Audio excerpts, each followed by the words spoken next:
As Tropical Storm Harvey rained down on southeast Texas, Port Arthur's 911 system was inundated with more than 23,000 calls over 4 days. We wanted to know how dispatchers handle the overwhelming call volume during the disaster. 12 News anchor Dejani Garrison investigates just how effective the system was at the height of the storm. I am flooding in my nursing home. I have a small fire in the back of my nursing home. I need help. The water in the apartment? There is just a scary situation. No. In a normal, everyday circumstance, if you dial 911, your call is going to be answered in probably less than 3 rings. For Southeast Texas, Hurricane Harvey was everything but normal. Port Arthur 911, where is your emergency? For days, 13 call dispatchers relied on 6 phone lines to play middleman between your frantic calls and emergency responders. So with more than 23,000 calls pouring into the center over the span of the storm's peak, that 3-ring standard doubled, tripled, and in some cases went on indefinitely. Call may ring, ring, ring, but you need to go into survival mode. You need to start worrying about trying to get yourself to safety. Lee Coney says she experienced that agony firsthand. You're taught to call 911, if you need help and everything, and just not knowing what's gonna happen, not knowing if we're even gonna make it. Are they gonna send somebody? You can't explain that to them. Coney says she was ironing clothes when the water started to seep through the crevices of her Port Arthur home. As she tried to figure out what to do next, her aunt, like many of you, messaged our 12 News Facebook page begging for help. It was coming fast, like really fast. Within another 30 minutes, it was like ankle deep in the house. By nightfall, the water chased Coney and her 4 boys to the roof, trying to flag down some help. And for hours, she says she dialed 911. I didn't get a hold of anybody. And she's not alone. The 12 News investigative team filed a Freedom of Information request with the Port Arthur Police Department asking for a log of all emergency calls that came in between August 29th and September 1st. Here's what we found. Out of the 23,126 calls taken, nearly 12,000 were either disconnected before reaching a dispatcher or went unanswered. I'm not ignoring you, ma'am. I have everything going on. The phone lines are ringing. I'm pretty sure you can probably hear that. Just bear with me. I apologize.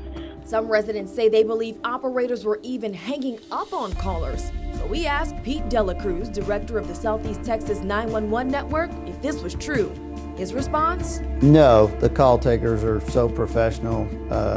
All the calls, in the region are recorded, so there would be documentation for something like that.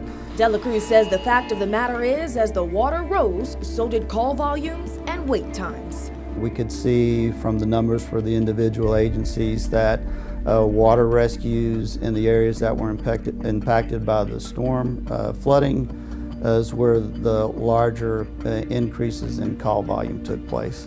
Taking a look at the region as a whole, 911 calls increased by 548%. So we took a closer look at Port Arthur. With 13 dispatchers juggling 23,000 calls, that's an average of 1,770 calls per worker over 4 days. So to put that number into perspective, those same dispatchers would have only taken about 44 calls for the entire week prior to Harvey. Do we need more 911 dispatchers? I think the system is sized appropriately for the need in Southeast Texas. That event was so large in scale that even if we had an extra 50 911 positions in Southeast Texas, it still would have been inundated by the call volume. And if you compare cities that are similar to the size of Port Arthur, the agency appears to be staffed to similar lengths. Texas City has 10 dispatchers while Galveston has 17. Port Arthur falls right in the middle with 13. Little consolation for Coney and her 4 children. It's a big letdown, felt like they didn't care at all. Port Arthur's mayor says that after wading through the water of this catastrophic storm, not only does he care, but he knows there's room for improvement. We're definitely going to look into more lines. Along with adding more lines, Freeman says officials are working on creating an emergency operations center and increasing the number of dispatchers and emergency responders.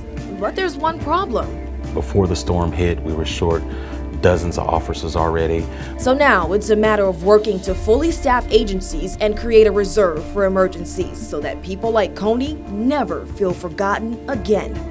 If there was a time when the city wasn't able to get to you and you felt that we were doing something to slight you or something adverse against you, we apologize. An apology Lee Coney says she accepts, but doesn't know if it's enough to bring her back to the only city she's ever known. After that happened, I can't see myself going back. Because what if, something happens again? In Port Arthur, Deshanique Garrison, 12 News. Remarkable, isn't it? Pete De La Cruz with the Southeast Texas Regional Planning Commission says 911 officials are using the 50-cent fee on your phone bills to work on improving the system. That could involve adding cell towers or possibly upgrading the fiber optic network.